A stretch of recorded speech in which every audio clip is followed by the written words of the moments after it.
నమస్తే అండి. Welcome to Triveni's kitchen.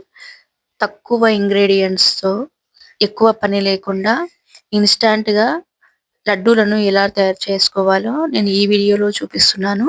నేను 3 ఇంగ్రీడియెంట్స్‌తో మాత్రమే ఈ లడ్డూలను చేసి చూపిస్తున్నానండి.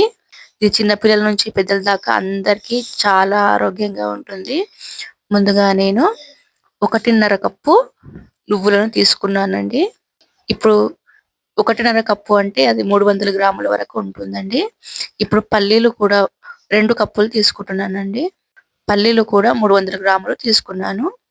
ఇప్పుడు స్టవ్ పైన ఒక కడాయి పెట్టి అందులో పల్లీలను వేసి ఇలా నిదానంగా గరిటెతో తిప్పుకుంటూ దోరగా వేయించుకోవాలండి. ఇప్పుడు ఇలా కలర్ మారుతుంది.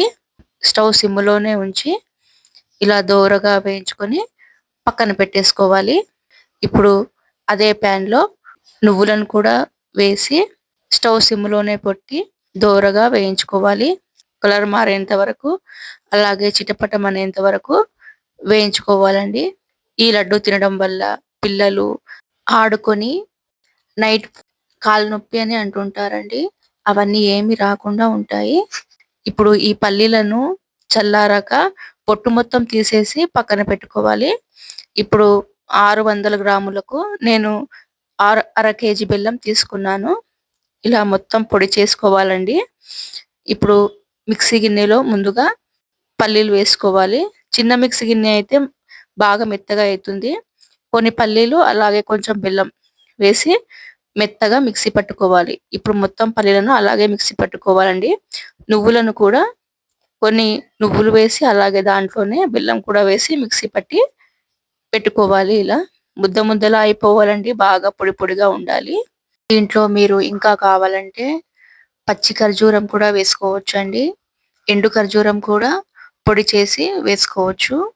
అలాగే డ్రై ఫ్రూట్స్ కూడా వేసుకోవచ్చండి. ఇవి మన సాంప్రదాయ వంటలలో ఈ లడ్డు రెసిపీ అనేది ఒకటి. ఇప్పుడు పల్లీలు అలాగే నువ్వులు మిక్సీ పట్టి పెట్టుకోవాలి. ఇప్పుడు అరకప్పు వరకు నువ్వులను యాడ్ చేసుకోవాలి. అలాగే 2 టేబుల్ స్పూన్ల నెయ్యిని కూడా ఇందులో వేసుకొని బాగా కలుపుకోవాలి. మొత్తం ఈ మిశ్రమంలో నెయ్యి కలిసేటట్టు బాగా కలుపుకోవాలి. ఇప్పుడు చేతికి నెయ్యి రాసుకొని ఇంకా లడ్డు చుట్టుకోవడమే అండి. లడ్డు చుట్టుకోవాలి. పిల్లలైతే చాలా ఇష్టపడతారండి ఈ నువ్వులు. ఈ నువ్వులు పైన ఎందుకేసానంటే ఈ లడ్డు తింటుంటే నువ్వులు మనం నమిలేటప్పుడు పలుకులు పలుకులుగా తగిలినప్పుడు దాని టేస్ట్ చాలా బాగుంటుంది. ఇప్పుడు ప్లేట్‌లో ఇలా సర్వ్ చేసుకున్నాను. ఎంతో కమ్మనైన ఈ లడ్డూలైతే పల్లి మరియు నువ్వుల లడ్డు రెడీ అయిపోయింది. ఈ లడ్డు ఉపవాసాలు ఉన్నప్పుడు తినొచ్చు. అలాగే దేవుడికి కూడా నైవేద్యం పెట్టొచ్చండి. అలాగే గెస్ట్స్ వచ్చినప్పుడు భోజనం పెట్టేటప్పుడు మనం ఏదైనా ఒక స్వీట్ పెడతాం కదా!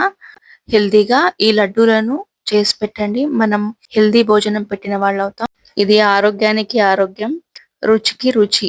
అలాగే ఇన్‌స్టాంట్ రెసిపీ. తప్పకుండా ఒకసారి మీరు ట్రై చేసి ఎలా వచ్చిందో కామెంట్ సెక్షన్‌లో కామెంట్ పెట్టండి.